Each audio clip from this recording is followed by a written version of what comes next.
Students, इस session में बात करेंगे हम लोग क्वेश्चन नंबर 3 के थर्ड पार्ट की। एक्सरसाइज 3.2 है हमारे पास, क्वेश्चन नंबर 3, उसका कौन सा पार्ट है? ये थर्ड पार्ट। ठीक है बच्चों, इसमें लिखा है सब्स्टिट्यूशन मेथड से सॉल्व करना है। इस क्वेश्चन को हम लोगों को ऑलरेडी मेंशन कर रखा है बुक में हमारी।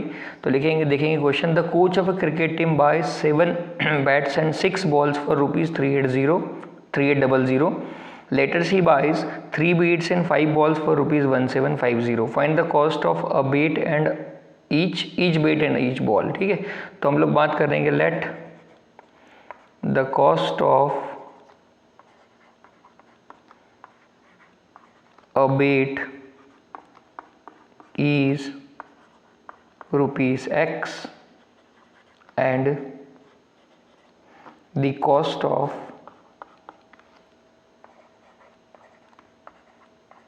a ball is ₹Y। तो बच्चों, अकॉर्डिंग टू क्वेश्चन हम लोग इक्वेशन बनाएंगे। अकॉर्डिंग टू क्वेश्चन अगर हम लोग इक्वेशन बनाए तो हमारे पास पहली इक्वेशन क्या बनेगी? देखो, 7 बेट है और एक बेट की कॉस्ट कितनी? ₹100। तो ये हो जाएगा 7X प्लस 6 बॉल है, एक बॉल की कीमत कितनी है? ₹Y। दोनों मिलके कितने में आ रहे हैं? 3800। Equation number 1। दूसरी इक्वेशन क्या हमारे पास? उसने बाद में 3 बेट खरीदे, 3 बेट X रुपये इनकी कॉस्ट है, 5 बॉल ₹Y उनकी कॉस्ट है और दोनों मिलके कितने में आ रहे हैं? 1750 में। इसको बोलेंगे इक्वेशन नंबर 2। अब हम लोग सब्स्टिट्यूशन का यूज़ करने वाले हैं, तो मैं क्या करता हूँ, फ्रॉम इक्वेशन नंबर 1 से ऐसा लिख सकता हूँ क्या बच्चों कि 7X is equal to 3800 minus 6Y। या फिर मैं ऐसा फर्दर ऐसा भी लिख सकता हूँ कि X is equal to 3800 minus 6Y upon में 7। ये सेम हम लोग कहाँ पुट करने वाले हैं? नेक्स्ट एक्सरसाइज 2 में, इक्वेशन नंबर 2 में। तो X की वैल्यू हमारे पास कितनी आई? 3800 माइनस 6Y अपॉन 7। तो ये जो put X equal to in equation number 2। Equation number 2 हमारे पास जो थी वो थी 3x के साथ में हमारे पास है 5y is equal to 1750 upon में 7 है बच्चों। ठीक है, चलिए पुट कर देते हैं। तो देखो 3 इंटू पुट करें, यहाँ पर कितना आ जाएगा? 3800 minus 6y upon 7 plus 5y is equal to 1750। ये कंडीशन हमारे पास आ गई। अब देखो बच्चों, 3 तो डिवाइड हो नहीं रहा 7 से, तो हम लोग क्या करेंगे? मल्टीप्लाई करने की कोशिश करते हैं। 3 को अंदर मल्टीप्लाई कर दो तो 38 3 जा कितना हो जाएगा?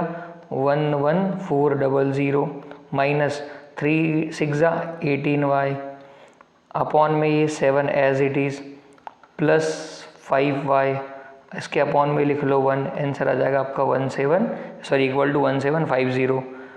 ठीक है, अब अगली स्टेप में क्या करेंगे? एलसीएम ले लेते हैं। एलसीएम क्या आएगा इनका? 7। एलसीएम कितना आएगा आपका? 7। देखो एलसीएम आ गया हमारे पास 7।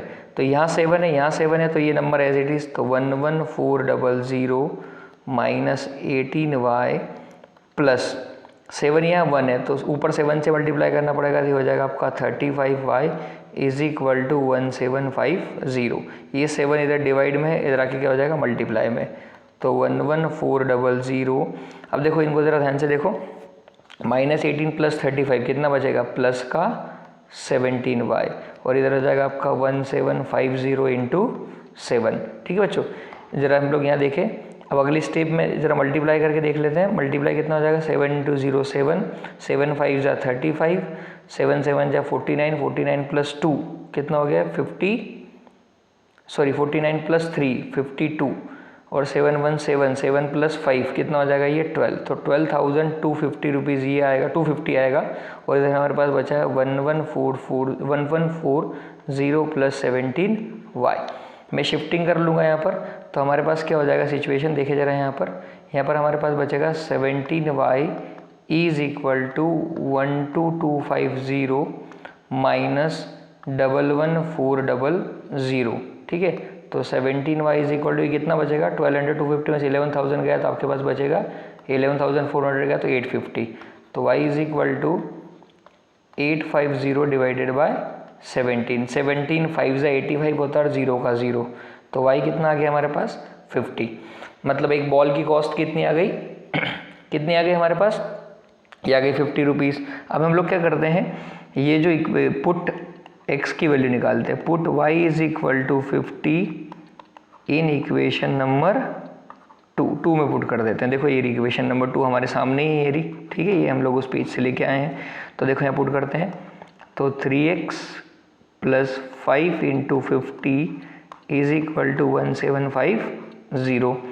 तो 3x इज इक्वल टू, देखो ये कितना हो जाएगा 1750 माइनस ये 5 5 ज़ा 25, 250 हो जाएगा। इसका मतलब हो गया 3x इज इक्वल टू 1500। तो x कितना हो जाएगा आपका 1500 डिवाइडेड बाय 3, कैंसिल आउट करेंगे कितना आएगा बच्चों 500। तो हमारे पास सिचुएशन आ गई है, जो बेट की कॉस्ट आई है वो 500 रुपये आई है और बॉल की कॉस्ट कितनी आई है 50 रुपीज़। तो लास्ट में क्या लिख देंगे, so cost of each bat is 500 rupees and the cost of each ball is ₹50। So इस तरीके से हम लोगों ने सेकेंड पार्ट को कंप्लीट करा बच्चों। होपफुली आपको समझ में आया होगा वीडियो। प्लीज़ चैनल को लाइक और सब्सक्राइब करें। Thank you everyone.